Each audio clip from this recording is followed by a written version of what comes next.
niwalipie nyumba. Nikuone hapa siku moja, nikuone hapa siku moja,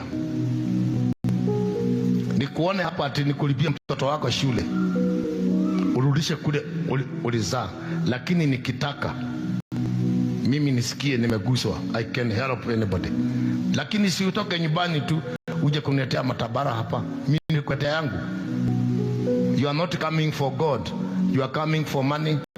Kwenda kwa government, hiyo ni imani tofauti. Kuna mwingine alinipigia juzi simu, ananiambia ati mtoto wake ni mgonjwa, nimtumie pesa ya kununua dawa. Mimi ni mshirika wangu. Wewe ni mshirika wa shetani. Mimi sina mshirika kama wewe. Unipigie simu nikutumie pesa ukanunue dawa.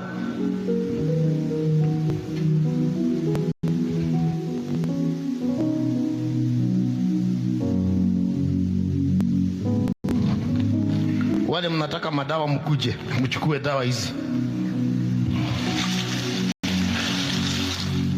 Wewe unanipigia simu kuja uchukue dawa hapa. Ziko za kila aina. Badala ya unipigie simu niambie tuombee mtoto, unaniita mtumishi wa Mungu. You are stupid. Mind your own business. Nisikuone hapa tena. Ishara zitafuatana na wale waaminio. Sijasema usikunywe dawa, kunywa mara 100.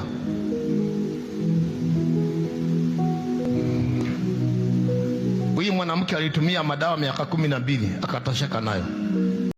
Sasa badala uniambie nikuoneshe Yesu, unaniambia nikutumie pesa. Badala uniambie,